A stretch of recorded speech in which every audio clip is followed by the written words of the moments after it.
صدر مملکت آصف علی زرداری نے معروف بزنس مین ریحان مہتاب چاولہ کو تمغہ امتیاز سے نوازا۔ ریحان مہتاب چاولہ کو ملک میں 10,000 سے زائد افراد کو روزگار فراہم کرنے سمیت مختلف سماجی سرگرمیوں پر تمغہ امتیاز عطا کیا گیا۔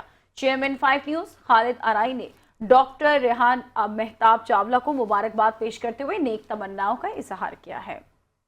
ڈاکٹر ریحان مہتاب چاولہ پیشے کے اعتبار سے بزنس مین مگر جذبے کے لحاظ سے سماجی کارکن اور انسان دوست شخصیت۔ یوم پاکستان کے موقع پر ایوان صدر میں اعلیٰ ترین سول اعزازات دینے کی تقریب ہوئی۔ صدر مملکت آصف زرداری نے نمایاں خدمات کے اعتراف میں مختلف شخصیات کو سول ایوارڈز دیے۔ الکرم ٹاول انڈسٹریز کے چیئرمین ڈاکٹر ریحان مہتاب چاولہ کو تمغہ امتیاز سے نوازا گیا۔ صدر اسلامی جمہوریہ پاکستان نے جناب ریحان مہتاب چاولہ کو تمغہ امتیاز کا اعزاز عطا کیا ہے۔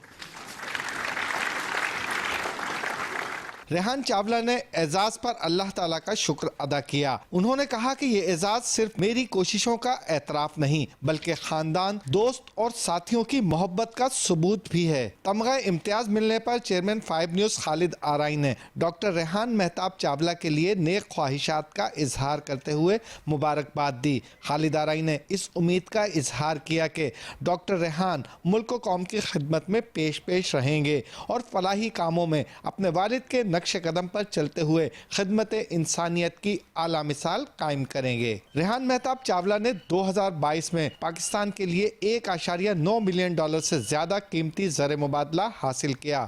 انہیں گورنر سندھ کامران ٹیسوری ڈاکٹریٹ کی اعزازی ڈگری سے بھی نواز چکے ہیں، جبکہ سابق وزیر اعظم یوسف رضا گیلانی نے ان کے گھر آ کر ملاقات کی۔ ریحان مہتاب چاولہ کی انڈسٹری ملک میں 10,000 سے زائد افراد کو روزگار فراہم کر رہی ہے۔ ریحان چاولہ کی فلاحی تنظیم متعدد اسپتالوں اور NGOs کی مالی امداد بھی کرتی ہے۔ ان کے فلاحی کاموں میں بچوں کے لیے یتیم خانہ اور سول اسپتال میں لیبارٹری کا قیام شامل ہے۔ ریحان چاولہ کے والد مہتاب چاولہ کی بھی کراچی کے لیے گراں قدر خدمات ہیں۔